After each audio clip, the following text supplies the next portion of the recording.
Some days are better than others. On this particular day, I found myself running late, not because of traffic jams or bad weather but because Mr. Peterson had asked me to stick around after hours, again. Of course, there was no talk of overtime pay, that concept didn't exist in his world. Still, I needed this job more than anything. Quitting wasn't an option. If I lost it, well, I didn't even want to think about how that would look. As I locked up the office and stepped into the elevator, pulling out my phone out of habit, I sighed heavily. Dead battery. Figures. Honestly, it was probably for the best. I already knew Sophia would have left a string of messages. She always nagged me about working for free and pushing back against Mr. Peterson. Ethan, she'd say, you've got to learn to say no. How hard can it be? But standing up to him? That wasn't happening. Not when the rent was sky high and we were stuck in this overpriced neighborhood thanks to her gym membership, something she barely used, and the private school down the street that we didn't even need yet since we didn't have kids. To be honest, part of me almost wished I could tell her I'd had an affair instead. At least then, maybe she'd stop complaining for a while. Money was tight, and dreams of breaking free from this grind kept creeping into my mind. Paris, for example. We'd talked about going there forever, but trips like that weren't exactly within our budget. Even so, quitting my job wasn't an option. No matter what, I decided I'd hang on to it. Lost in these thoughts, I stepped onto the subway train. To my surprise, it was practically empty. For once, I actually snagged a seat, a true rarity. As I sank into the worn cushion, I tucked my briefcase between my feet and glanced around. An old man slept in the back corner, a green trash bag resting beside him. Nearby, a middle-aged woman sat reading a book while munching on something that smelled like raw onions. Gross. Still, I couldn't help but smile faintly. Small blessings, right? The fluorescent lights flickered overhead as the train rattled along, jolting me out of my daze. My mind wandered back to earlier in the day, when Mr. Peterson had cornered me in the break room. He stood too close, invading my personal space with his stale coffee breath and poorly tailored suit. "Listen, Ethan," he'd said, his voice dripping with false camaraderie, "I know you're swamped, but these client reports are critical. Just stay a little longer tonight, okay? You're young, you've got energy." Young. Energy. Those words echoed in my head now, mocking me. Young enough to be taken advantage of, energetic enough to keep churning out unpaid labor. 3 years ago, when I first started working here, I might have believed him. Back then, I thought hard work was its own reward, that loyalty would eventually lead to recognition and advancement. But now? Now, I saw things clearly. Mr. Peterson wasn't grooming me for success, he was exploiting me. And I let him. I leaned my head against the cool metal of the subway window, watching the dark tunnels blur past. Why did I put up with it? Was it fear? Pride? Or was it simply resignation, the belief that this was just how life worked? Somewhere deep inside, I knew I should fight back. But every time I imagined confronting Mr. Peterson, my chest tightened, and my throat went dry. What if he fired me? What if I failed? Failure felt worse than staying trapped. Sophia wouldn't understand any of this. She never did. Her way of dealing with stress was to lash out, to demand change, no matter the cost. Last night, she'd cornered me in the kitchen while I washed dishes. Her arms were crossed, her foot tapping impatiently against the tile. "You let him walk all over you," she'd snapped. "What's next, Ethan? Are you going to move into the office permanently? Because at this rate, you might as well." I'd tried to laugh it off, but her words stung. She didn't understand what it meant to feel like everything rested on your shoulders. Or maybe she did, but she handled it differently. While I bent under pressure, Sophia pushed back, refusing to settle for anything less than she deserved. Sometimes, I envied her strength. Other times, I resented it. We used to dream together, Sophia and I. About traveling the world, starting a family, building a life where money wasn't a constant source of anxiety. But lately, those dreams felt distant, almost laughable. Instead, we argued about bills, about whose fault it was that we were stuck in this endless cycle. Did she blame me? Probably. And maybe she was right to. The subway car creaked and groaned as it sped through the underground tunnels, the sound reverberating in my bones. The air smelled faintly of rust and sweat, mingling with the sharp tang of the woman's onion snack. Across from me, the old man shifted in his sleep, muttering something unintelligible. His trash bag rustled softly, drawing my attention. Inside, I could make out the shape of what looked like old clothes and crumpled newspapers. Homeless, most likely. Another casualty of the system. I glanced at the woman again. She turned a page of her book, oblivious to the world around her. Her face was calm, serene even, as though she'd found some kind of peace amidst the chaos. I wondered what she was reading. Something escapist, maybe. A romance novel or a mystery thriller. Something to take her far away from the grim reality of this train ride. For a moment, I envied her ability to lose herself in another world. Maybe that's why Sophia loved her gym membership so much, not because she cared about fitness, but because it gave her an excuse to escape. To pretend, even for a little while, that life wasn't suffocating her. As the train screeched to a halt at the next station, the doors slid open with a hiss. A man stepped inside, his hood pulled low over his face. He scanned the car quickly before settling into a seat diagonally across from mine. There was something unsettling about him, something familiar, though I couldn't quite place it. Every few minutes, he glanced up, his eyes meeting mine briefly before darting away. My pulse quickened. Was he staring at me? Or was I imagining things? The train lurched forward again, and I forced myself to look away, focusing instead on the graffiti-covered walls flashing by outside. Still, I couldn't shake the feeling that I was being watched. Sitting there on the subway, surrounded by strangers whose faces mirrored my exhaustion, I wondered if any of us would ever escape the grind. We lived in a city built on dreams, yet most days, it felt like we were drowning instead of climbing. Every paycheck stretched thinner than the last, every promise of success ringing hollow. And still, we kept showing up, kept sacrificing pieces of ourselves, hoping someday it would all be worth it. Paris. That word floated through my mind again, unbidden. It represented everything we didn't have: freedom, adventure, joy. But it also felt impossibly out of reach, like a mirage shimmering on the horizon. Maybe Sophia was right. Maybe I was letting fear hold me back. Or maybe I was just too tired to care anymore. It was just paranoia. Nothing more. It took me a while to notice there was someone else in the subway car. He was sitting across the aisle, maybe a few seats away.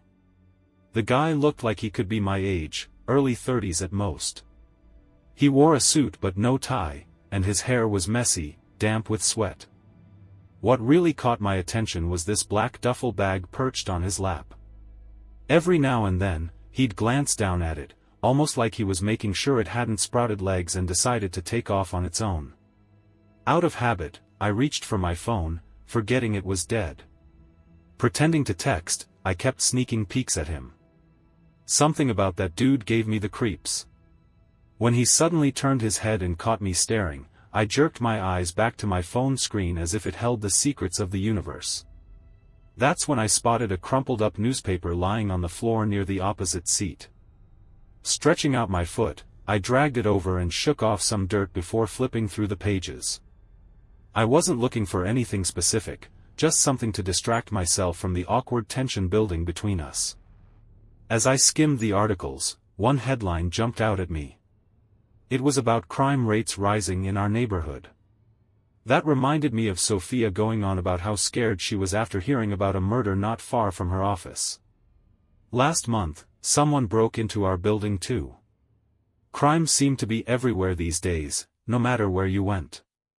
Then I stumbled across a smaller article tucked away in the corner. It mentioned a local bank robbery where over $700,000 had been stolen. No suspects. Just some guy walking into a bank and handing a note to the teller. Seriously? I couldn't help it, I burst out laughing. The absurdity of it all hit me like a ton of bricks. The sound must have startled the man with the duffel bag because he whipped his head around so fast I thought he might get whiplash. "What's so funny?" he asked. His voice was flat, neither friendly nor threatening, just curious. Nothing," I stammered, feeling heat rise to my cheeks. "Just reading an article." He leaned forward slightly, narrowing his eyes. "What kind of article?" I hesitated, unsure why I felt weird telling him the truth. Finally, I lied. "Oh, just something about a murder." His eyebrows shot up like they were trying to escape his forehead. "Murder? You think murder is funny?" "No. Of course not," I said quickly, shaking my head. "I just remembered something stupid my wife said earlier." He stared at me for a moment longer, his expression unreadable. Then he nodded slowly, leaning back in his seat. But the conversation didn't end there. He shifted closer to the aisle, clearly not done grilling me. "So, what are you reading now?" "Nothing, really," I muttered, gripping the edge of my seat. Why did I have to sit so close to this guy? Why hadn't I picked a spot up front? "Nothing," he echoed, and even without looking, I could tell he was smirking. His tone dripped with sarcasm. Reluctantly, I cracked. "Well, okay, fine. There was a robbery. Some idiot walked into a bank and made off with a bunch of cash. Like, $700,000. As soon as the words left my mouth, I regretted them. The man's grip on the duffel bag tightened until his knuckles turned white. He swallowed hard, his lips curling into a twisted grin. "A robbery, huh? Awful stuff. Never can trust a thief." He winked at me, running a finger along the zipper of the bag. Was he messing with me? Mocking me? I forced a smile onto my face, pretending everything was cool. "Yeah, crazy world we live in." The lights flickered as the train approached the next station, casting shadows that danced across the man's face. My heart pounded in my chest, each beat echoing in my ears. I felt beads of sweat forming along my hairline, trickling down the back of my neck. My fingers twitched involuntarily, itching to grab my briefcase and bolt, but where would I go? We were still miles away from my stop. When the man stood abruptly, relief washed over me. "Well, this is my stop. Nice chatting with you." He gave a lazy two-finger salute and stepped off the train. I nodded stiffly, watching as the doors slid shut behind him. But the moment the train lurched forward again, I realized my shoulders were still tense, my jaw clenched tight. Whatever vibe he'd been giving off, I was glad he was gone. From the corner of my eye, I noticed something strange about the duffel bag as he exited. A small red tag hung loose from one of the handles, bearing the logo of a high-end luggage store. I'd seen that same design somewhere recently, on a commercial, perhaps, or in a magazine ad. The realization nagged at me, though I couldn't place it. Shaking my head, I tried to dismiss the thought. It was probably nothing. The article about crime brought back memories I'd rather forget. Years ago, during a packed morning commute, someone had pickpocketed me. I only realized it when I reached for my wallet to buy coffee and found it missing. Standing there on the crowded platform, I'd felt exposed, vulnerable. People rushed past me, oblivious to my predicament. That day, I learned to keep my guard up in public spaces. Now, sitting here across from this stranger, those old feelings of unease resurfaced. The slurred voice startled me. That guy was trouble. It was the old homeless man, who had been half asleep under his wool cap just moments ago. His eyes were bloodshot but sharp, piercing through me like he knew something I didn't. "You gotta watch who you talk to. You never know." His words lingered in the air long after the train pulled away from the station. I glanced at the empty seat where the man with the duffel bag had sat, a chill creeping up my spine. Had I imagined the tension, or was there something truly sinister about him? And why did the old man seem so certain? His words stuck in my head like a splinter as I crumpled up the newspaper and chucked it onto an empty seat. That's when I noticed it, the black duffel bag sitting there on the seat across the aisle. How had I missed that? The guy had been so protective of it, clutching it like it was his lifeline. There was no way he'd just leave it behind. My brain started racing. What if it was something dangerous? A bomb, maybe? Or worse, something gross or illegal. But then again, what kind of idiot leaves a bomb unattended on a subway? Still, curiosity got the better of me. I couldn't just sit there wondering. I glanced around, even though I already knew it was just me and the old man. No one else was getting on or off anytime soon. Slowly, I leaned over and grabbed the bag. It felt lighter than I expected, which only made my heart beat faster. Was it empty? Or was whatever inside hollow? I didn't want to think about it too much. Taking a deep breath, I unzipped it slowly, half expecting something to jump out at me. The smell hit me first, a wave of rotting garbage mixed with death. It was overwhelming, cloying, like someone had left a bucket of spoiled meat under the summer sun for days. My hand flew to my nose, but not before I caught sight of what was inside. Staring back at me was a woman's severed head. Her skin was pale and bruised, her lips parted to reveal broken teeth and a swollen tongue. Blonde hair matted with dried blood framed her lifeless face. And then, one of those fat maggots crawled out of her nostril and plopped onto my lap. I gagged, nearly throwing up right there. The world seemed to tilt, my vision narrowing as panic clawed at my chest. For a split second, I thought I might faint. Instead, I scrambled backward, my legs tangling in each other as I tried to put distance between myself and the bag. Every nerve in my body screamed at me to run, to get as far away from that thing as humanly possible. But I couldn't move. My hands trembled uncontrollably as I fumbled to zip the bag shut, my fingers slipping against the slick fabric. It took 3 agonizing attempts before the zipper finally clicked closed. Once it was sealed, I shoved it away from me like it was on fire, tossing it onto the opposite seat. I sat frozen, staring at the bag, trying to process what I'd just seen. This wasn't real. It couldn't be real. Severed heads didn't show up on subways. People didn't casually abandon them like forgotten gym clothes. Yet, the image burned itself into my mind, the dull glaze of her dead eyes, the sickly greenish tint of her skin, the writhing maggots feasting on her flesh. I wanted to scream, to cry, to throw up, all at once. But instead, I forced myself to breathe. In. Out. In. Out. Each inhale tasted like decay, clinging to the back of my throat like a bitter pill. My pulse thundered in my ears, drowning out the rhythmic clatter of the train as it sped through the tunnels. What was I supposed to do now? Call the police? Tell them some random guy left a severed head on the subway? They'd think I was insane, or worse, they'd accuse me of being involved. After all, I'd been talking to him. I'd laughed about bank robberies and murders while sitting mere feet away from that. And Sophia. God, how would I explain this to Sophia? She already thought I was spineless, letting Mr. Peterson walk all over me. If she found out I'd stumbled upon a literal nightmare and done nothing, she'd lose what little respect she still had for me. Maybe she'd be right to.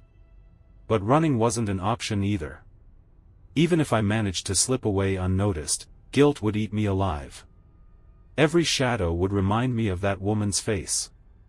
Every creak of the floorboards at home would sound like footsteps coming to drag me back to reality. I couldn't live like that. As the train rattled toward the next station, my gaze flickered to the old man in the corner. He hadn't moved, his wool cap pulled low over his face. Was he asleep again? Or had he been watching me the whole time? His earlier warning replayed in my mind, that fella was trouble. Had he known? Known what the man was carrying? Known where this train ride would lead? The thought sent another chill down my spine. Maybe the old man wasn't as harmless as he seemed. Maybe he was part of whatever twisted game I'd unwittingly stepped into. Or maybe I was just paranoid, letting fear warp my perception. When the train finally screeched to a halt at the next station, I bolted for the door without thinking twice. Grabbing my briefcase, I practically fell into the aisle, shoving past a young couple stepping on board. Their startled protests barely registered as I stumbled onto the platform. The cold air hit me like a slap, sharp and biting, but I didn't care. All I wanted was to get as far away from that damn train, and that bag, as possible. But as I pushed through the crowd, a nagging doubt crept into my mind. What if the man with the duffel bag was waiting for me somewhere? What if he'd planned this all along, using the subway as his stage? I glanced over my shoulder, scanning the faces around me. Most were strangers hurrying home, oblivious to my terror.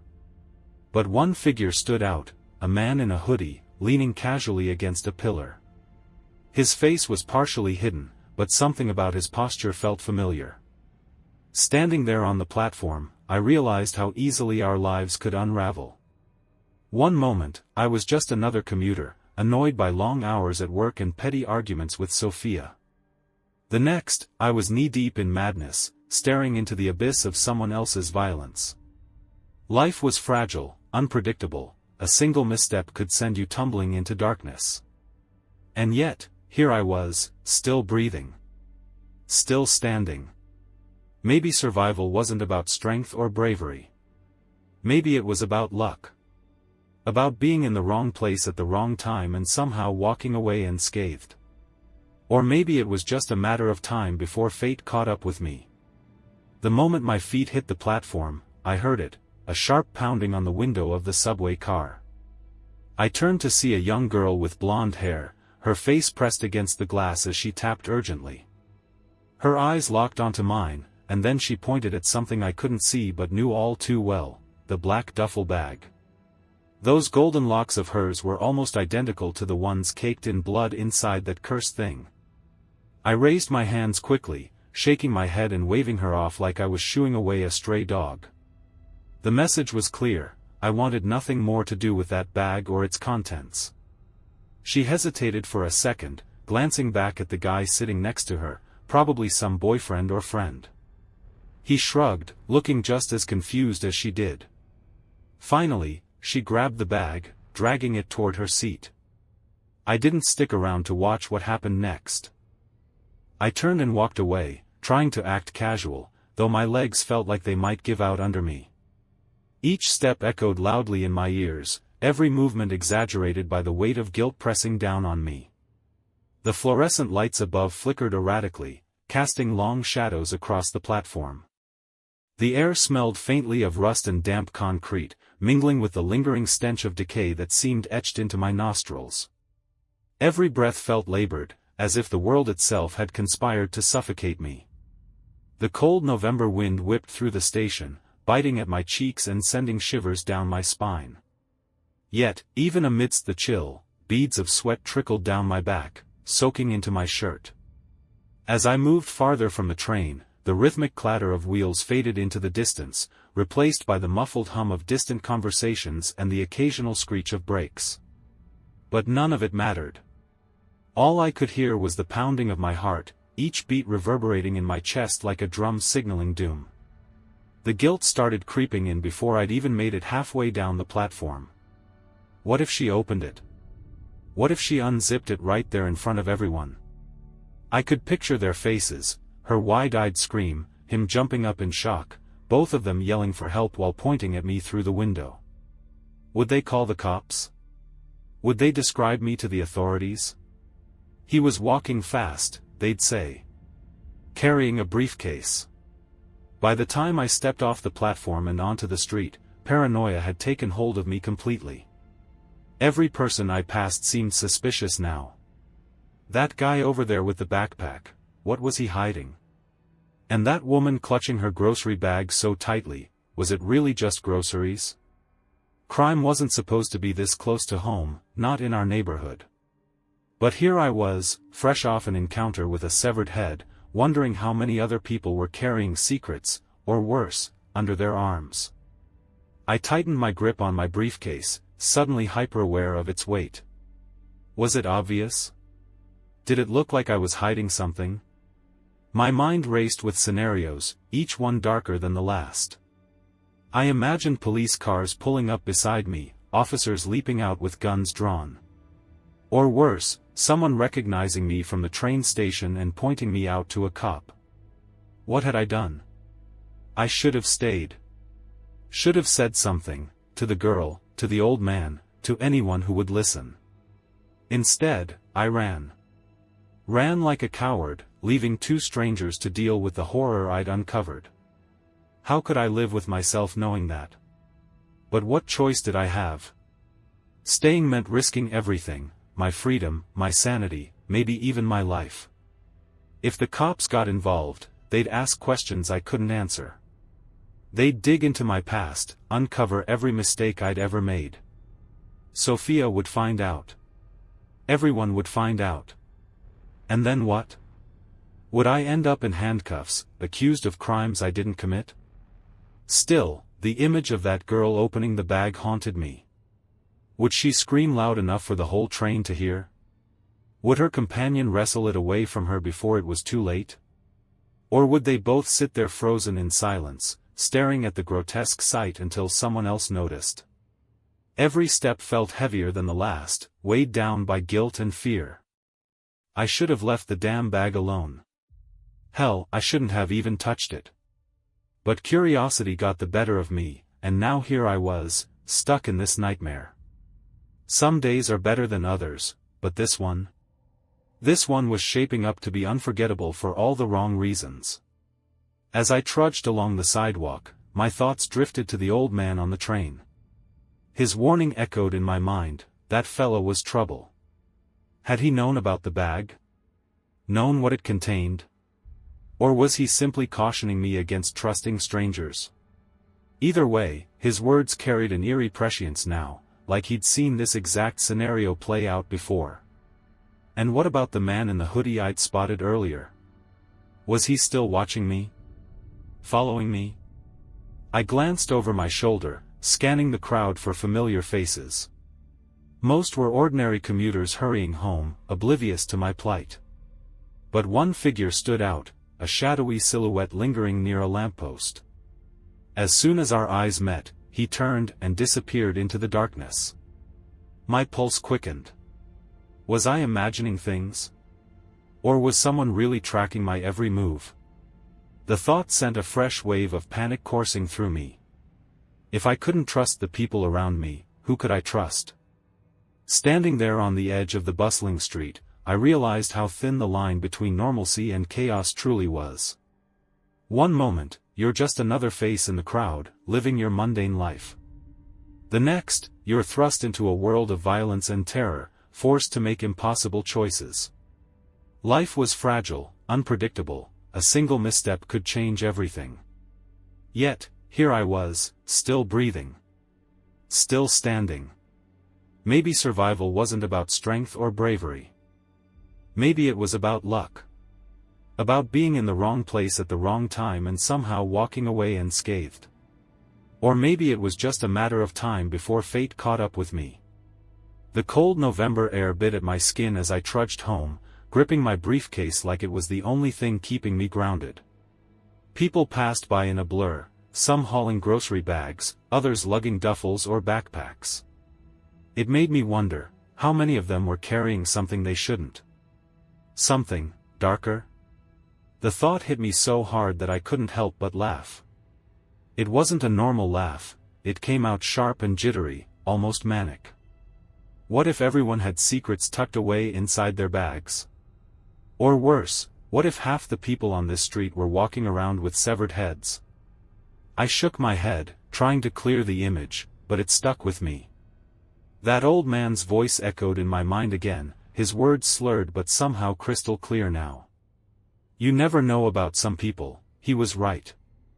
You could be sitting across from someone, a stranger, and have no idea what they were hiding. A killer, a thief, maybe even both. Hell, you might not even realize it when you're looking at yourself. My eyes dropped to my own briefcase, and a sly grin tugged at the corner of my mouth. $700,000. That's what the newspaper said was stolen in that bank robbery. Funny how life works sometimes. As I walked, the weight of the briefcase swung rhythmically against my leg, each step reminding me of its presence. Inside, neatly stacked bundles of cash pressed against the leather lining, hidden beneath layers of paperwork and folders designed to look mundane. Just another boring commuter heading home after a long day at work. Who would suspect me? But suspicion was the least of my worries now. The real question gnawed at me: why hadn't I noticed sooner? All those signs, the man with the duffel bag, the old man's cryptic warnings, the severed head, it was all connected. And yet, here I was, playing dumb, pretending I hadn't pieced it together until now. Maybe that's how guilt worked. Maybe it crept up slowly, whispering lies until you couldn't tell truth from fiction anymore. Or maybe I'd known all along and chosen to ignore it because facing the truth meant admitting I wasn't the person I thought I was. The streets were alive with sounds, the distant honking of cars, the chatter of pedestrians, the occasional bark of a dog echoing down an alleyway. But none of it reached me fully. My focus was razor-sharp, zeroed in on the steady click of my shoes against the pavement and the rhythmic sway of the briefcase in my hand. The wind picked up, carrying with it the faint scent of roasted chestnuts from a vendor nearby. Normally, the smell would have been comforting, a reminder of holidays and cozy nights by the fire. Tonight, though, it felt hollow, artificial. Like the world itself was mocking me for thinking anything could ever feel safe again. Above me, streetlights flickered, casting pools of yellow light onto the cracked sidewalks. Shadows danced unpredictably, twisting into shapes that seemed almost human before dissolving back into darkness. Every movement caught my eye, every sound made me flinch. Was someone following me? Watching me? Or was it just my imagination running wild? Some days are better than others. The phrase repeated itself in my head like a broken record, taunting me with its simplicity. Life was supposed to be predictable, wasn't it? You wake up, go to work, come home, repeat. Over and over until you die. But nothing about today had been predictable. Not the encounter on the subway, not the discovery of the severed head, and certainly not the realization that I might not be the victim in this story after all. Was I a monster? Or just a product of circumstance? If someone had offered me a way out earlier, if Mr. Peterson hadn't exploited me, if Sophia hadn't pushed me to the brink, I might never have ended up here. But regret was useless. Once you stepped off the path, there was no turning back. All you could do was keep moving forward and hope you didn't trip over your own lies. By the time I reached my building, my nerves were frayed, my hands trembling as I fumbled with the keys. The lobby was quiet, save for the soft hum of fluorescent lights overhead. I nodded at the doorman, forcing a smile that felt brittle and fake. Did he suspect anything? Could he see through my carefully constructed facade? When the elevator doors slid shut behind me, I leaned against the wall, closing my eyes and exhaling deeply. For a moment, I allowed myself to imagine what tomorrow might bring. Would I call in sick? Disappear without a trace? Start fresh somewhere new, leaving Ethan, the spineless office drone, behind forever? But then reality crashed back in.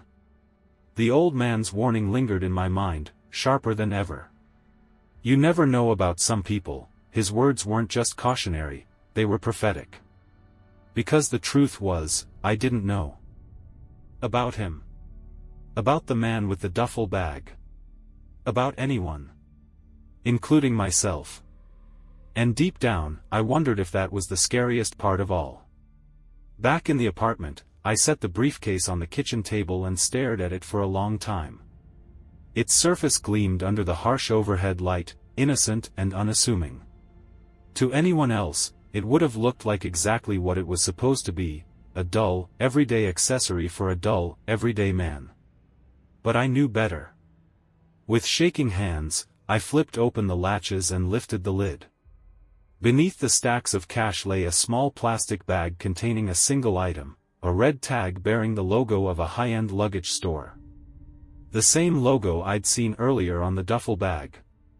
It wasn't coincidence. None of it was. The man with the duffel bag hadn't left it behind by accident. He'd planted it. Tested me. And I'd failed miserably. The apartment was quiet, too quiet. Sophia wouldn't be home for hours, and the silence pressed down on me like a suffocating weight. I sat at the kitchen table, staring at the briefcase in front of me. Its latches gleamed under the harsh fluorescent light, mocking me with their simplicity. $700,000. Enough to disappear. Enough to start over. Enough to leave this godforsaken city, and my miserable life, behind forever. But was it worth it? I rubbed my temples, trying to silence the voices in my head. They weren't literal voices, of course, but they might as well have been. Each one louder than the last, arguing back and forth like lawyers in some internal courtroom. "You deserve this," one whispered. "After everything you've put up with, Mr. Peterson, Sophia's nagging, the endless grind, you've earned a break." "But what about the woman?" Another countered. "What about her severed head? Do you really think she deserved what happened to her?" I slammed my fist onto the table, startling myself. "Shut up!" I hissed into the empty room. But the voices didn't stop. They never did. My phone buzzed on the counter, snapping me out of my spiraling thoughts. It was Sophia. Of course, it was Sophia. Her name flashed across the screen, bright and accusing, like she already knew. Knew everything. I let it ring. Let it go to voicemail. What could I say to her now? "Hey, honey, guess what? I found a bag full of money today. Oh, and by the way, there was also a severed head involved, but don't worry, I'm fine." Yeah, right. She'd lose her mind. Instead, I opened the briefcase again, running my fingers over the neatly stacked bundles of cash. The texture was smooth, almost soothing. For a moment, I allowed myself to dream. Paris. A villa in Tuscany. A beach house somewhere tropical where no one would ever find me. Freedom. But freedom came with a price. Always had. As I zipped the briefcase shut, something caught my eye, a small slip of paper tucked inside the lid. I hadn't noticed it before. Pulling it free, I unfolded it carefully. The handwriting was messy, hurried, as if whoever wrote it had been in a rush. "If you're reading this, then congratulations. You passed the test. Now the real game begins." My blood ran cold. Passed the test? What test? And what game? Suddenly, every detail from the day came rushing back: the man with the duffel bag, his cryptic warning about thieves, the old man's slurred advice, the girl on the subway who'd claimed the bag without hesitation. Had they all been part of this, whatever it was? A setup? An initiation? Something darker? And if so, what exactly had I agreed to? I stood abruptly, pacing the length of the tiny kitchen. Who was I, really? Was I still Ethan, the overworked, underappreciated office drone who couldn't say no to anyone? Or was I someone else now? Someone capable of leaving behind a severed head without batting an eye? Someone willing to walk away from his life for a suitcase full of stolen money? The line between victim and villain felt thinner than ever. Maybe I wasn't either. Maybe I was just a pawn in someone else's twisted plan. Either way, the consequences were closing in, faster than I could outrun them. A knock at the door startled me. 3 sharp raps, deliberate and unhurried. My heart leapt into my throat. No one should be here. Not now. Not tonight. I crept toward the peephole, my breath shallow, my pulse hammering in my ears. Through the tiny lens, I saw him, the man with the duffel bag. His suit was rumpled, his hair disheveled, but his smile was calm, almost amused. In one hand, he held a red tag identical to the one in the briefcase. In the other, a gun. "Well, Ethan," he said, his voice muffled but clear through the door. "Looks like we've got some unfinished business." For a split second, I considered running. Grabbing the briefcase and bolting out the fire escape. But where would I go? He already knew where I lived. Probably knew where I worked, too. Hell, he might know everything about me. Including things I didn't even know about myself. Instead, I stood frozen, gripping the edge of the counter so tightly my knuckles turned white. Outside, the city buzzed with life, cars honking, people shouting, sirens wailing in the distance. Somewhere out there, someone was laughing. Someone was crying. Someone was dying. And here I was, standing in my kitchen, caught between 2 worlds. Neither hero nor monster. Just a man with a choice to make. Some days are better than others.